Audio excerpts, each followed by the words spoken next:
Olá, começa mais um Radar, esse podcast de Automotive Business em que nós analisamos os principais movimentos do mercado automotivo.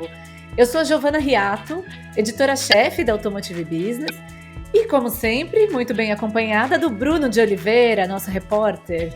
E aí, Bruno? Olá, Giovana. Olá, ouvinte do nosso querido podcast. Já em clima de Copa, né, Giovana? E Clima de Copa. Nesse momento, o Uruguai vai empatando com a Coreia do Sul em 0-0. Clima de Copa, mas também clima de Fenatran, né? exato, exato. Tudo junto em novembro, né? Um grande mês. Então esse é um podcast, é um de 2 episódios que a gente vai fazer focados em tratar do que rolou na Fenatran, da importância do evento. Talvez, se você estiver nos escutando, você perceba alguma diferença de áudio em relação aos nossos outros episódios, é porque diante da Copa, tudo isso acontecendo, nós estamos gravando de forma remota dessa vez. Então serão 2 episódios diferentes aí do Radar. E fica com a gente para acompanhar essa parte 1 da Fenatran.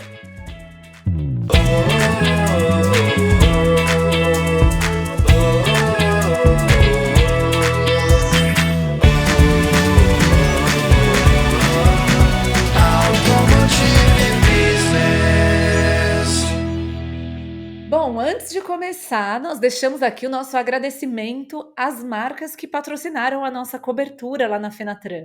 O Iveco Group e a RX, que apoiaram e estão apoiando esse episódio e o próximo episódio do Radar e toda a cobertura que está lá no nosso site automotivebusiness.com.br. Deixo o convite aí para você acessar. Então vamos na nossa primeira parte, Bruno.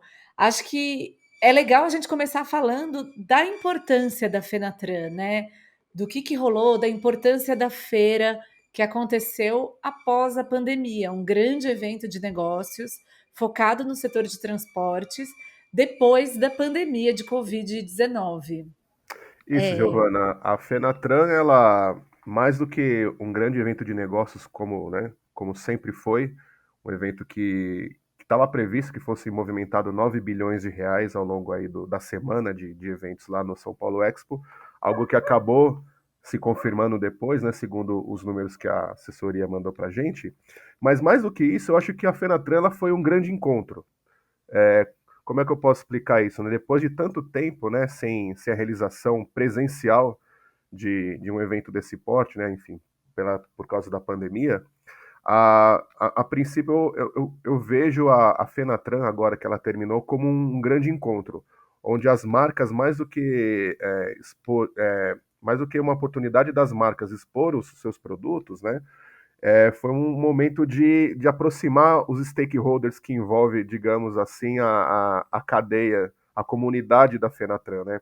Então a gente teve ali, por exemplo, uma presença muito forte da Anfávia, enquanto associação, né? A Anfávia esteve muito presente dentro do evento para tratar de pautas setoriais, a gente vai poder comentar isso um pouquinho mais para frente ao longo do episódio também, e também de aproximar algumas personalidades de governo, por exemplo, que também estiveram presentes durante o evento, e até, assim, enfim, os executivos das empresas de se encontrarem e conversarem também, né?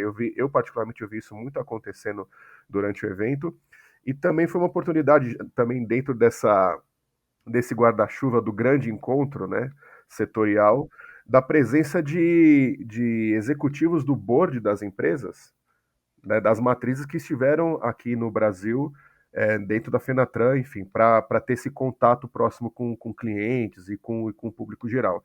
Então, acho que a princípio, num primeiro momento, eu classificaria a Fenatran desse ano, mais do que um evento de negócios, foi um grande encontro do setor automotivo.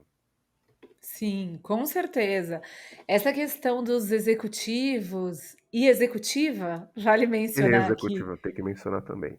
exato, da liderança global das fabricantes de caminhões, foi muito relevante, né? Nós tivemos a Mercedes, teve a sua CEO global aqui, a Volvo teve também, Iveco. Então, é muito interessante ver o peso do mercado brasileiro e as organizações dando esse valor para o momento de reencontro, para o mercado local. Então, foi de fato, eu acho que você disse muito bem, né? O aguardado reencontro desse mercado. Ah, E sem aí, dúvida. só Perdão. para citar, Bruno, antes de você complementar aí o raciocínio, você falou que a expectativa era de 9 bilhões de reais em negócios durante os 6 dias de evento, na verdade, 5 dias de evento, e foram 9 bilhões e meio, E então meio. superou um pouquinho a expectativa. Foram 66 mil visitantes, então, pensando que é um público, o pessoal que vai na Fenatran é muito um público profissional, né? Um público que está interessado no mercado de transportes, em comprar um caminhão, em comprar um implemento rodoviário. Então é muito relevante, 66 mil pessoas. E foram, segundo a organização, para esse pequeno período do evento, foram criados 13 mil empregos diretos, entre temporários e não temporários. Então, muito legal, tem aí também um impacto econômico. Ah, sem dúvida, né? E acho que de alguma forma esse balanço que foi passado pela organização mostra que os eventos presenciais em formato de salão, eles podem ainda ser viáveis, né? Fazendo esse paralelo com o salão do automóvel, que a gente viu que não aconteceu, né? Por algumas razões também ligadas a essa parte de organização, de acordo dos participantes e valores, etc. Mas eu acho que mostrou isso o balanço, né? Que por que não ainda se manter esse formato de salão onde todas as empresas elas dividem o mesmo espaço, né? É claro, como você falou, a Fenatran ela tem um perfil diferente do salão do automóvel, né? São o visitante da Fenatran, na maioria dos casos, é alguém que está disposto a renovar a frota ou no pior dos cenários, é estabelecer algum contato comercial com quem está expondo lá, né? Diferentemente do salão do automóvel, que tem um pouquinho mais de apelo pro usuário final, né? Mas mesmo assim, eu acho que o raio-x da Fenatran pode servir como um termômetro para o que é ainda, o que são ainda os eventos presenciais, né? E é bom a gente falar também que o assunto salão do automóvel esteve presente dentro da Fenatran, né, Giovana?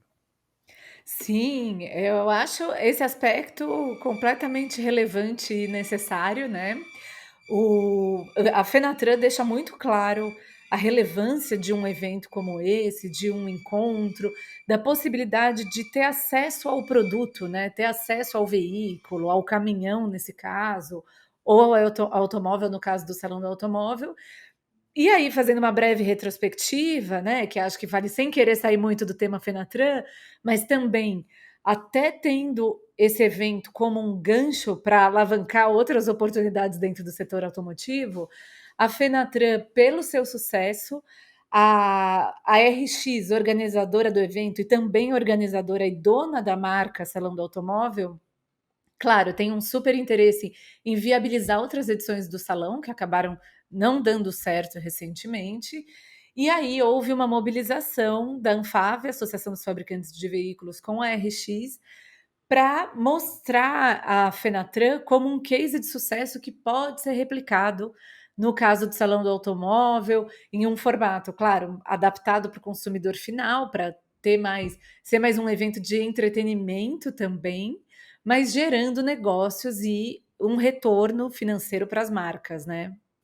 Sim, mas dentro desse tema Fenatran, né, a gente falando do evento como esse grande encontro e a presença de executivos das matrizes aqui, eu acho que a Fenatran ela mostrou também o tamanho do mercado brasileiro, a relevância, na verdade, do mercado brasileiro aos olhos das matrizes, né? Para muitas das montadoras que mantêm produção aqui no Brasil, eu posso citar aí a Scania e a Volvo, né? As duas principais, assim, pelo menos no segmento de pesados, o Brasil já é o maior mercado para a empresa em volumes no âmbito global.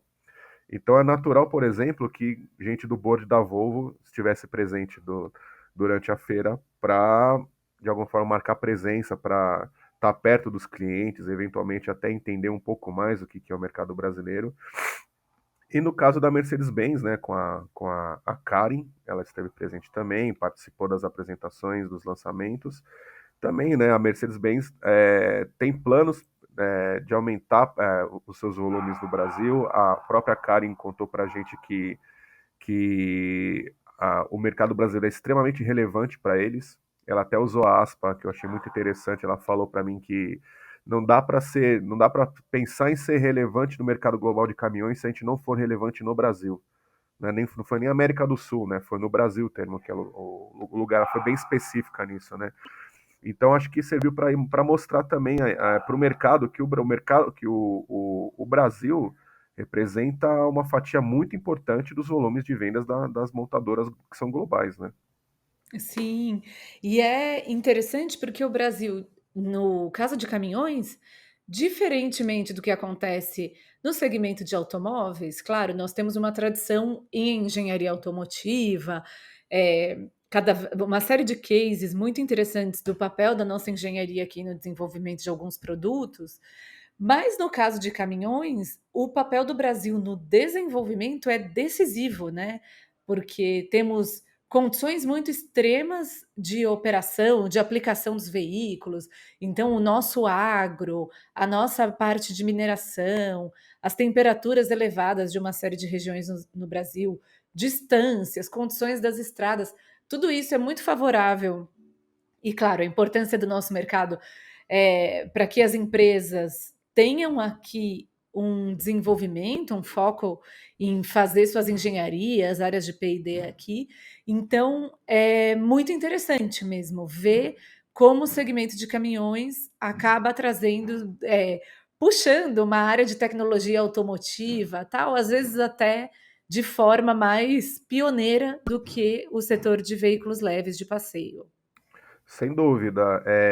Falando em desenvolvimento, você tem total razão quando você fala que o Brasil também desempenha um papel relevante no contexto global das montadoras, porque assim como a Karen falou, né, que o Brasil, se a montadora quer ser relevante no mundo, ela tem que ser relevante também no Brasil, também existe uma outra premissa de que o caminhão que é projetado e tem um bom desempenho em aplicação no Brasil, ele também terá em qualquer lugar do mundo, dadas as características da operação de transporte aqui no país como um todo, né? Que tem N tipos de relevos, N tipo de climas, N tipo de combustível, enfim, são tantas as variáveis e variantes que o caminhão que acaba tendo um desempenho comercial bom aqui no Brasil em termos de vendas, porque ele tem um desempenho bom em campo, ele acaba virando um case global para outras regiões também, né?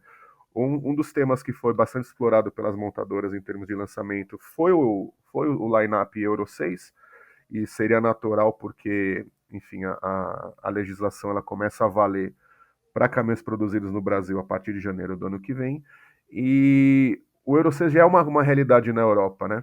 Então, eu faço esse destaque nesse momento porque o Brasil não teve que só pegar uma tecnologia que estava pronta na Europa, colocar plug and play nas cabines que são vendidas aqui, tá tudo certo. Não, teve que ter desenvolvimento em cima disso. E nesse processo de desenvolvimento para adaptar os motores que foram produzidos, projetados lá fora para a realidade brasileira, muita inovação foi gerada, né? Até por conta desses fatores que eu falei, né? Não adianta pegar um caminhão Euro 6 lá da Suécia que é instalado num caminhão que fica rodando ali numa temperatura mais baixa do que aqui, por exemplo, e funcionar aqui. Teve que ter uma série de adaptações nesses conjuntos para poder funcionar aqui também. E nisso movimentou a engenharia e isso também, de alguma forma, se criou novas ferramentas, digamos assim, que foram observadas pelas equipes de engenharia lá fora no sentido de, tipo assim, olha, isso aqui a gente não tinha percebido. Vamos começar a aplicar também porque a gente tem um caminhão que roda na Rússia.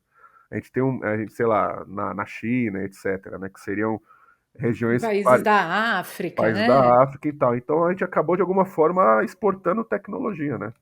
Que legal. Excelente.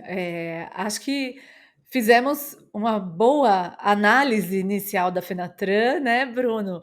Não, eu Sim. vou cortar a conversa aqui para a gente não deixar muito spoiler e convidar os nossos ouvintes e espectadores a acompanharem o segundo episódio do podcast sobre a Fenatran.